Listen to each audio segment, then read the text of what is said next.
Students, this is lecture third of class +2 unit second. इससे पिछले वाले लेक्चर में हमने क्या पढ़ा था? गैसेस की सोल्यूबिलिटी के बारे में पढ़ा था कि लिक्विड के अंदर वो कैसे सोल्यूबल है। हेनरीज लॉ हमने क्या किया था, स्टडी किया था। तो आज हम वेपर प्रेशर के बारे में पढ़ेंगे कि लिक्विड्स के अंदर वेपर प्रेशर कैसे लगता है। तो क्या है, सबसे पहले आपने क्या देखा कि जो गैसेस हैं, गैसेस क्या होती हैं? गैसेस के जो मॉलिक्यूल्स हैं रैंडम मोशन में प्रेजेंट होते हैं, वो एक दूसरे से क्या है, कोलाइड करते रहते हैं। तो जैसे गैसेस के मॉलिक्यूल्स एक दूसरे से कोलाइड करेंगे तो एक्सचेंज ऑफ एनर्जी होगा, और एक्सचेंज ऑफ एनर्जी होगा तो जो ये एक्सचेंज ऑफ एनर्जी हो रहा है हम इसे क्या कंसीडर करते हैं? काइनेटिक एनर्जी कंसीडर करते हैं गैसेस के पार्टिकल्स की। तो काइनेटिक एनर्जी डिफरेंट डिफरेंट होगी डिफरेंट गैसेस के पार्टिकल्स की। कैसे कि कुछ गैसेस के पार्टिकल्स ज्यादा मोशन के अंदर हैं और कुछ गैसेस के पार्टिकल कम मोशन के अंदर हैं। तो इसलिए हम क्या लेते हैं, सिस्टम की एवरेज काइनेटिक एनर्जी कंसीडर करते हैं। तो क्या है, जो गैस मॉलिक्यूल्स हैं आपके, अगर हमने क्या किया, एक सिस्टम लिया, एक ओपन कंटेनर लिया, गैसेस मॉलिक्यूल्स की हम क्या कंसीडर करते हैं? एवरेज काइनेटिक एनर्जी कंसीडर करते हैं ड्यू टू रैंडम मोशन। तो अब हमने क्या किया, वेपर प्रेशर को हम कि क्या होता है वेपर प्रेशर, उसे देखने के लिए हम क्या करेंगे, एक ओपन कंटेनर लिया, उसके अंदर लिक्विड फिल किया हमने। तो हमने क्या देखा कि जो सरफेस के ऊपर, लिक्विड के सरफेस के ऊपर क्या है, पार्टिकल्स जो प्रेजेंट है लिक्विड के, उनके ऊपर कौन फोर्स लगा रहा है? जो इनर क्या है, लिक्विड के पार्टिकल्स हैं, वो उन्हें अपनी तरफ अट्रैक्ट करने की कोशिश कर रहे हैं। लेकिन जो लिक्विड के पार्टिकल्स की क्या होगी, हायर काइनेटिक एनर्जी होगी, वो क्या कर जाएंगे, लिक्विड से एस्केप कर जाएंगे। किसकी फॉर्म में? वेपर्स की फॉर्म में। वो क्या बन जाएंगे, वेपर्स की फॉर्म में क्या कर जाएंगे, एस्केप कर जाएंगे। एग्जैक्टली इवेपोरेशन होता क्या है कि आपने लिक्विड को लिया, ठीक, उसे धूप में रख दिया या वैसे ही छोड़ दिया एट रूम टेम्परेचर पे, तो क्या होगा, 2-3 दिन के बाद आप देखोगे तो वो क्या होगा, पानी का अमाउंट बहुत कम मिलेगा। वो किस वजह से? इवेपोरेशन की वजह से। किसकी वजह से? इवेपोरेशन की वजह से। कि क्या हुआ, जो लिक्विड के पार्टिकल से इवेपोरेट हो गए, वाटर के गैसेस के अंदर क्या हो गए, कन्वर्ट हो गए। तो ऐसे ही हमने एक सर्टेन टेम्परेचर के ऊपर एक ओपन कंटेनर लिया, तो जो लिक्विड के सरफेस पे लिक्विड पार्टिकल्स प्रेजेंट हैं जिनकी काइनेटिक एनर्जी बहुत ज्यादा है, वो तो क्या करेंगे, जो फोर्स ऑफ अट्रैक्शन है उसको क्या कर लेंगे, ओवरकम कर लेंगे। और वो फोर्स ऑफ अट्रैक्शन कौन लगा रहा है? इनर लिक्विड पार्टिकल्स, उसको ओवरकम कर लेंगे और एस्केप आउट हो जाएंगे। तो उन्होंने जो वो ओवरकम किया है, किस वजह से? हाई काइनेटिक एनर्जी की वजह से। और वो उन्हें हाई काइनेटिक एनर्जी मिली कहाँ से? उन्होंने सिस्टम से ली। तो इसका मतलब क्या हुआ कि जब आपकी इवेपोरेशन प्रोसेस हो रही है तो सिस्टम की जो एनर्जी है वो क्या हो जाती है, डिक्रीज हो जाती है। सिस्टम की एनर्जी डिक्रीज हो जाती है ड्यूरिंग इवेपोरेशन। तो इसलिए क्या है, हमें कूलिंग ऑब्जर्व होती है जब इवेपोरेशन हो रही होती है। क्यों? क्योंकि जो लिक्विड के सरफेस के ऊपर पार्टिकल्स हैं वो क्या करेंगे, जिनकी हाई काइनेटिक एनर्जी होगी वो इवेपोरेट हो जाएंगे, और वो हाई काइनेटिक एनर्जी वो लेंगे कहाँ से? सिस्टम से ही लेंगे। तो इस वजह से सिस्टम की एनर्जी क्या हो जाएगी, डिक्रीज हो जाएगी ड्यूरिंग इवेपोरेशन। तो इसका मतलब क्या है, इवेपोरेशन के जो इंटरमोलिकुलर फोर्सेस हैं, अगर वो क्या है, ज्यादा है, तो इसका मतलब क्या है, हमें ज्यादा काइनेटिक एनर्जी लगानी पड़ेगी। ज्यादा काइनेटिक एनर्जी लगाएगी तभी क्या होंगे, आपके लिक्विड्स क्या होंगे, इवेपोरेट होंगे। तो इस वजह से क्या है, काइनेटिक एनर्जी जो लिक्विड्स के पार्टिकल्स की है वो किस पे डिपेंड करती है, इंटरमोलिकुलर फोर्सेस के ऊपर डिपेंड करती है। तो अब तो हमने क्या लिया था, एक ओपन कंटेनर लिया था। अब हम क्या कंसीडर कर रहे हैं, एक क्लोज कंटेनर कंसीडर कर रहे हैं। इसको भी एक टेम्परेचर पे लिया। क्या होगा, जब ये लिक्विड के सरफेस के पार्टिकल्स वेपर्स में कन्वर्ट होके ऊपर जा रहे थे ओपन कंटेनर के अंदर, ये क्या है, ओपन कंटेनर है, ये तो वेपर्स में कन्वर्ट हो गए और उड़ गए, तो वाटर का अमाउंट कम हो गया। लेकिन अगर कंटेनर क्या है, ऊपर से बंद है, क्लोज कंटेनर है, तो क्या होंगे, ये लिक्विड के पार्टिकल्स वेपर के अंदर कन्वर्ट हुए, लेकिन ऊपर जाके इन्होंने क्या किया, जब ये ऊपर गए, इन्होंने एस्केप आउट होने की कोशिश की कंटेनर के अंदर से, तो ऊपर क्या थी, ऑब्स्ट्रक्शन थी, ऊपर से ढका हुआ था कंटेनर। तो इस वजह से क्या हुआ, ये वेपर्स जो बने थे लिक्विड के पार्टिकल्स की, ये दोबारा उससे किससे टकराए, जो ऊपर कंटेनर के ऊपर क्या है, जो भी आपने कोई भी इंस्ट्रूमेंट रखा हुआ है, कोई भी वेसल रखा हुआ है, उससे टकराए, और किससे टकराए, साथ में जो वॉल्स ऑफ कंटेनर थी उससे टकराए, और किसमें कन्वर्ट हो गए, लिक्विड के अंदर कन्वर्ट हो गए दोबारा से। क्या हुआ, पहले लिक्विड किसमें कन्वर्ट हो रहा था, वेपर्स में, और साथ में ही फिर जब वेपर्स ऊपर से कंटेनर क्या था, क्लोज था, तो ये वेपर्स वॉल्स ऑफ कंटेनर से टकराए और लिक्विड पार्टिकल्स जो सरफेस पे लिक्विड पार्टिकल्स थे उनसे टकराए दोबारा। तो क्या हुआ, ये लिक्विड में कन्वर्ट हो गई, वेपर्स दोबारा से लिक्विड में कन्वर्ट हो गई। क्या हो रहा है, वाटर है, लिक्विड है, गैस में कन्वर्ट हो रहा है, और फिर ये वेपर्स दोबारा से लिक्विड में कन्वर्ट हो रहे हैं। तो इस प्रोसेस को क्या बोलेंगे हम, कंडेंसेशन बोलेंगे। वेपर्स जब लिक्विड में कन्वर्ट होंगे कंडेंसेशन, लिक्विड जब वेपर्स में कन्वर्ट हो रहा है इवेपोरेशन। तो एक टाइम ऐसा आएगा कि ये रेट है जो लिक्विड से वेपर में कन्वर्ट होने का और वेपर से लिक्विड में कन्वर्ट होने का, ये रेट क्या होगा, एकदम से कांस्टेंट हो जाएगा, कि हमें चेंज दिखाई देना बंद हो जाएगा। ठीक, तो इस टाइम पे हम क्या बोलेंगे कि इवेपोरेशन और कंडेंसेशन क्या है, इक्विलिब्रियम के अंदर है। क्यों, क्योंकि जिस रेट से लिक्विड से वेपर्स बन रहे हैं उसी रेट से वेपर्स से लिक्विड बन रहे हैं, वेपर्स से क्या बन रहे हैं, दोबारा से लिक्विड पार्टिकल्स बन रहे हैं। तो इसलिए क्या होगा, ये क्या है, रेट, और ये क्या है, टाइम। जैसे जैसे क्या है, टाइम इंक्रीज हो रहा है, ठीक है, इवेपोरेशन क्या हो रहा है, यहाँ से ऐसे आया, और कंडेंसेशन क्या हो रहा है, इंक्रीज हो रहा है, और क्या होगा, एक टाइम पे ये क्या हो जाएंगे, इक्विलिब्रियम में चले जाएंगे। ठीक, तो वेपर प्रेशर एग्जैक्टली क्या हुआ, the pressure exerted by the vapours liquid in equilibrium with liquid at given temperature. कौन सा pressure exerted by the vapours, कि वेपर्स जो प्रेशर एक्सर्ट कर रहे हैं किसके ऊपर, the pressure exerted by the vapours of liquid, liquid के वेपर्स जो प्रेशर एक्सर्ट कर रहे हैं किसके साथ इक्विलिब्रियम में है, वो लिक्विड के साथ ही इक्विलिब्रियम में है। लिक्विड के साथ इक्विलिब्रियम में कैसे है, ये वेपर्स बने, दोबारा से सरफेस ऑफ लिक्विड के साथ क्या करेंगे, जो सरफेस पे लिक्विड के पार्टिकल्स प्रेजेंट हैं उनको उनके साथ फिर से कोलाइड करेंगे, फिर लिक्विड में कन्वर्ट हो जाएंगे, और फिर ये सरफेस के पार्टिकल फिर वेपर्स में कन्वर्ट होंगे, फिर ये वेपर्स सरफेस के लिक्विड पार्टिकल से टकराएंगे, फिर किसमें कन्वर्ट हो जाएंगे, लिक्विड में। तो लिक्विड जो आपके सरफेस पे प्रेजेंट है और जो लिक्विड के वेपर्स हैं वो दोनों एक दूसरे के साथ इक्विलिब्रियम में है। तो जो ये प्रेशर एक्सर्ट कर रहे हैं वेपर्स, इसको हम क्या बोलेंगे, वेपर प्रेशर बोलेंगे। तो वेपर प्रेशर क्या होता है, ये क्या होता है, मोस्टली इंडिपेंडेंट होता है अमाउंट ऑफ लिक्विड से, कि आप चाहे क्या ले लो, 100 ml लिक्विड ले लो, या फिर आप क्या ले लो, 50 ml लिक्विड ले लो। वेपर प्रेशर क्या रहेगा, इंडिपेंडेंट ऑफ अमाउंट रहेगा, कि जितने वेपर्स बनने होंगे इसमें उतने ही क्या होंगे, इसमें बनेंगे।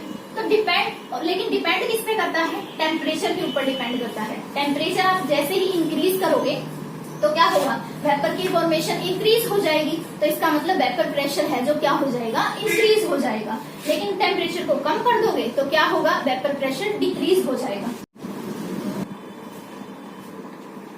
सो स्टूडेंट्स, अब हम पढ़ते हैं कि जो क्या फैक्टर्स हैं जो वेपर प्रेशर को अफेक्ट करते हैं। तो सबसे पहले है nature of liquid. Amount of liquid क्या है, वेपर प्रेशर को अफेक्ट नहीं करता है, but nature of liquid vapour pressure को क्या करता है, अफेक्ट करता है। कैसे, कि जो वेपर प्रेशर है वो किस पे डिपेंड करता है, इंटरमोलिकुलर फोर्सेस के ऊपर। किसी भी लिक्विड पार्टिकल में कितने हाई इंटरमोलिकुलर फोर्सेस हैं। अगर हाई इंटरमोलिकुलर फोर्सेस हैं किसी लिक्विड के अंदर, इसका मतलब क्या है, काइनेटिक एनर्जी उनके लिक्विड पार्टिकल्स की कम होगी। इस वजह से क्या होंगे, वो कम इवेपोरेट होंगे। कम इवेपोरेट होंगे तो इसका मतलब कम उनका वेपर प्रेशर हो पाएगा। बट अगर हायर वेपर, अगर क्या है, liquid forces of attraction liquid particles के बीच में क्या है, लेस है, तो इसका मतलब वो क्या हो जाएंगे, जल्दी से इवेपोरेट होने की कोशिश करेंगे, मतलब जल्दी से गैसियस फॉर्म में जाने की कोशिश करेंगे। क्यों, क्योंकि उनकी काइनेटिक एनर्जी हाई होती है।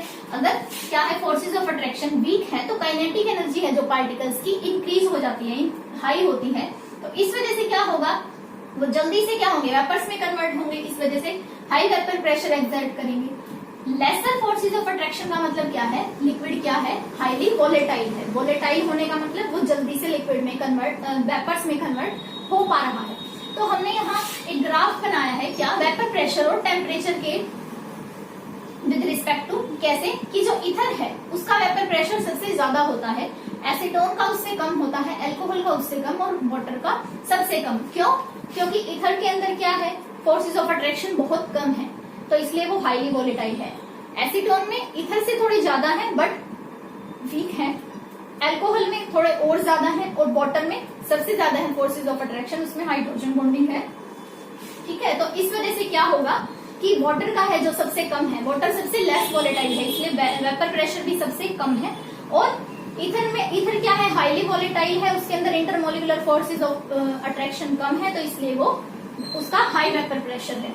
अब आता है कि टेम्परेचर कैसे इफेक्ट करता है वेपर प्रेशर को। वेपर प्रेशर क्या हो जाता है, इंक्रीज हो जाता है टेम्परेचर को इंक्रीज करने से। क्यों? क्योंकि टेम्परेचर इंक्रीज होगा तो काइनेटिक एनर्जी इंक्रीज होगी लिक्विड पार्टिकल्स की और वो जल्दी से गैस में कन्वर्ट हो जाएंगे। तो इस वजह से वेपर प्रेशर है जो इंक्रीज होगा अगर क्या है, टेम्परेचर इंक्रीज हो रहा है। इफेक्ट ऑफ टेम्परेचर है जो वो हम कैसे देखते हैं, क्लैसियस-कैल्पर्न इक्वेशन आती है, आपने +1 में भी पढ़ी होगी, उसके थ्रू देखते हैं क्या, log ऑफ P2 by में P1 is equal to delta H enthalpy of vaporisation, और क्या है 2.303 R 1 बाय में T1 माइनस 1 बाय में T2। ठीक, तो T2 क्या है, T1 से बड़ा है। तो यहां से क्या है, हमें टेम्परेचर के साथ क्या पता चल रही है, डिपेंडेंस पता चल जाती है इस इक्वेशन से कि क्या है, वेपर प्रेशर क्या है, इंक्रीज हो रहा है या डिक्रीज हो रहा है। ठीक है, नोट इट डाउन।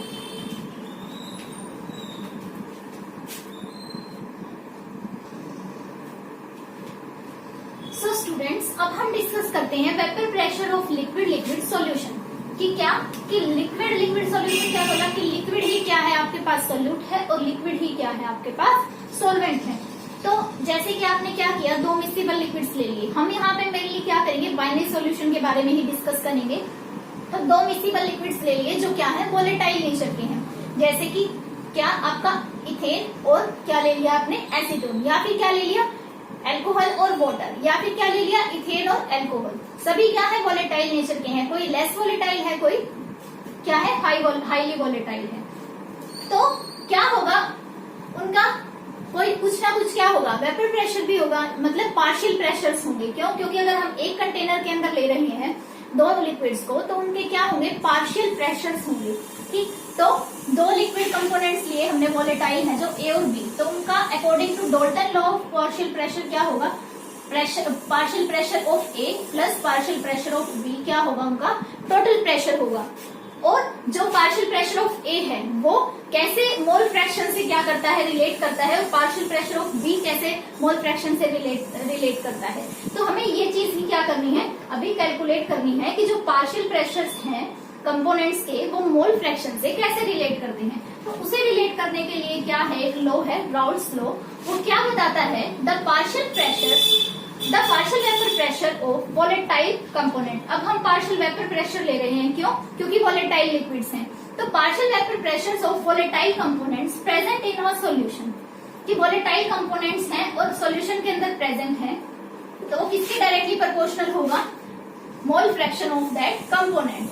कोई भी आपका क्या है, टेम्परेचर, कांस्टेंट टेम्परेचर लिया, उसके ऊपर किसी भी कंपोनेंट का पार्शियल वेपर प्रेशर किसके डायरेक्टली प्रोपोर्शनल होगा, उस कंपोनेंट की मोल फ्रैक्शन के।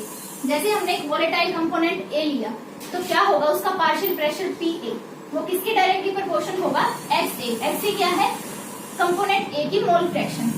लेकिन अगर क्या देखें हम, अगर ये इनवर्सली प्रोपोर्शनल का साइन हटा देते हैं तो क्या आ जाता है, के एक्स ए, के क्या है, कांस्टेंट है।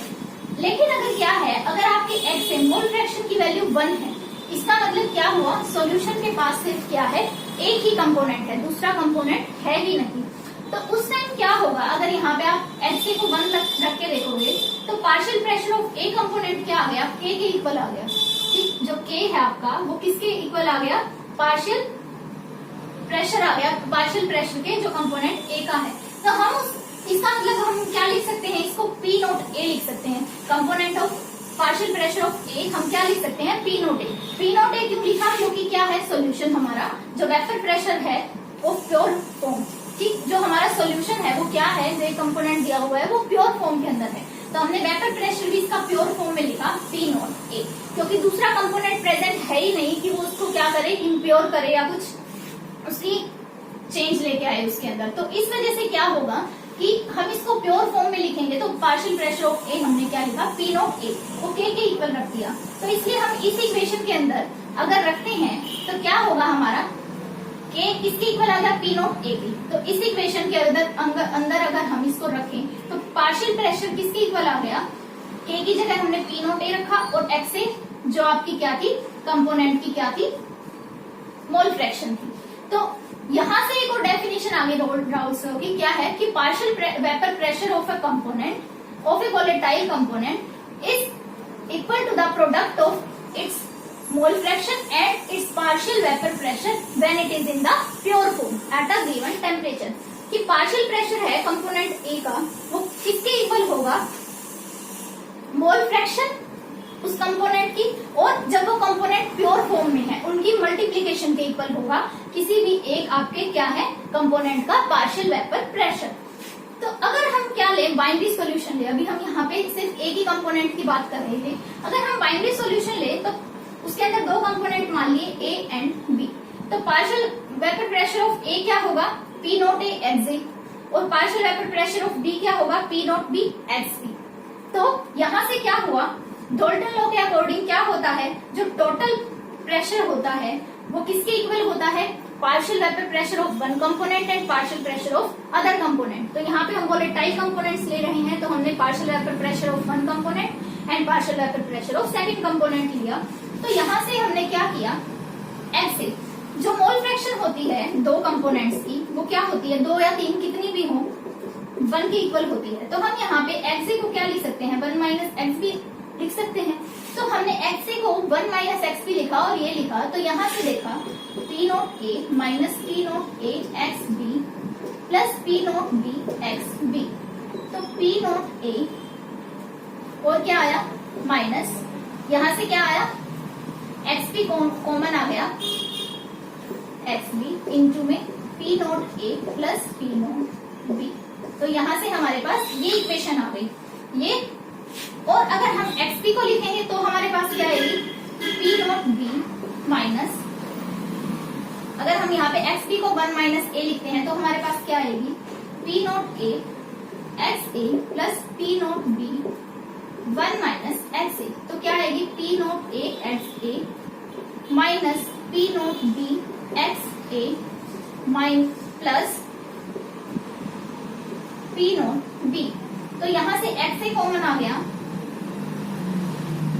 X A into P naught A minus P naught B plus P naught B. हमारे पास यहाँ से ये इक्वेशन आ गई। तो इस तरीके से क्या है, डाल्टन लॉ और राउल्स लॉ क्या है, एक दूसरे से क्या है, रिलेट कर रहे हैं। डाल्टन लॉ की फॉर्म में भी लिख दिया हमने पार्शियल वेपर प्रेशर को, और राउल्स लॉ की फॉर्म में भी लिख दिया कि जो पार्शियल वेपर प्रेशर है किसी भी एक कंपोनेंट का, वो उसकी मोल फ्रैक्शन और जब वो कंपोनेंट प्योर फॉर्म में है उसके वेपर प्रेशर की मल्टीप्लीकेशन के इक्वल होता है। Note it down.